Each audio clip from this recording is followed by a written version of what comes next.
जय गजानन श्री गजानन गणगणगणात बोते। तर चला, स्वागत आहे तुमचं आपल्या चॅनलमध्ये ज्याचं नाव आहे मॉम अँड मी।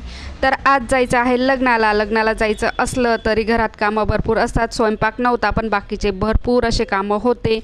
घरातले सगळे चहा पाण्याचे भांडे आवरा, कपडे वगैरे सगळ्यांचं, आणि घरातला सगळा पसारा असतोच, झाडझूड पुसपास भरपूर काही कामं असतातच। सगळे कामं म्हटलं चला पटापट आवरून घेऊ, आणि सगळे कामं असे पटापट आवरले। कारण काय होतं ना, बऱ्याच वेळेस आपण जर आवरलेलं असलं तर कोणी पाहुणे येत नाही, आणि जर आवरलेलं नसलं, पसारा असला तर पाहुणे येतात। आणि गावातच लग्न म्हटलं म्हणजे कोणी ना कोणी येतच, आणि जरी आलं पाहुणे तरी आवरलेलं राहिलं तर बरं वाटतं, आणि नाही आवरलेलं राहिलं तर कसं तरी वाटतं। माझ्या बाबतीत तर नेहमीच तसं होतं की मी जर पसारा आवरलेला असला तर कोणी येत नाही, आणि पसारा पडलेला राहिला तर पाहुणे नक्की येऊन बसतात, आणि मग खूप कसं तरी वाटतं। तर त्याच्यामुळे म्हटलं सगळे कामं आवरून घेऊ पटापट। पण 5 मिनिट वेळ होता, म्हटलं काय करावं, तेवढ्या टायमामध्ये आपण रांगोळी काढून घेऊ। आपण रांगोळी काढू का नको हे चाललेलं होतं, पण म्हटलं चला अगदी पटकन होणारी अशी रांगोळी काढू, म्हणून अगदी इतक्या पटकन होणारी मी रांगोळी काढली। ह्या रांगोळीला मला अगदी 1 मिनिटही लागलं नाही, अगदी सर अशी ही रांगोळी काढली मी। अगदी पटकन अशी ही रांगोळी झाली। सगळे कामं वगैरे आवरले, रांगोळी वगैरे झाली। म्हटलं चला आता लग्नाला जायचं आहे, छान अशी तयारी वगैरे करू, आणि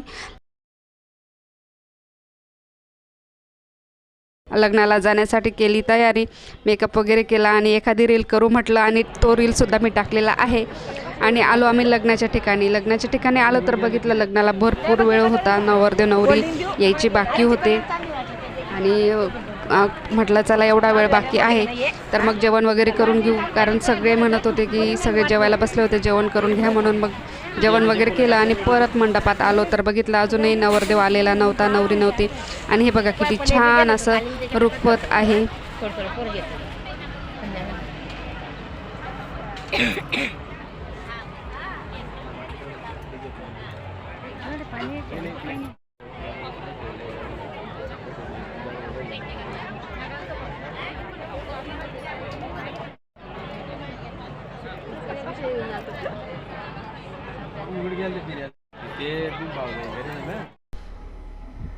आणि बराच वेळ रुखवत वगैरेचे व्हिडिओ वगैरे केले, बरेच काही नवीन ओळखी झाल्या, सगळ्यांची गप्पा वगैरे झाल्या। आणि मग तेवढ्यातच झाली नवरदेव आणि नवरीची एंट्री, आणि नेहमीचं आपलं ते गाणे छान असे नवरीच्या एंट्रीच्या वेळेस आलेले।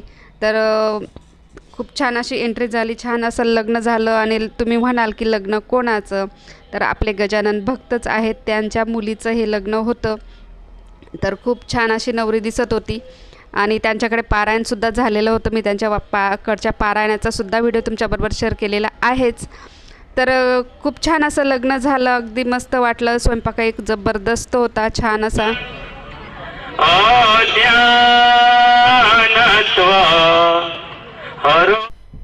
मागे खुर्चीवर बसलेल्या आहेत माझ्या जेठानी बाई।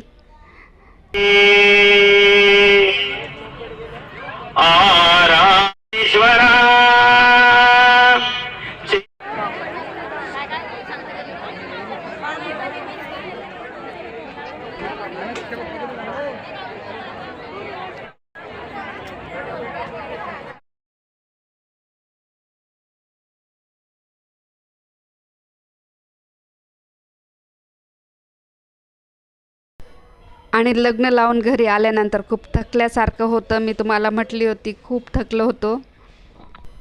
तर चला, व्हिडिओ कसा वाटला नक्की सांगा, आवडल्यास लाईक करा, शेअर करा, सबस्क्राईब करा। जय गजानन श्री गजानन गणगणगणात बोते।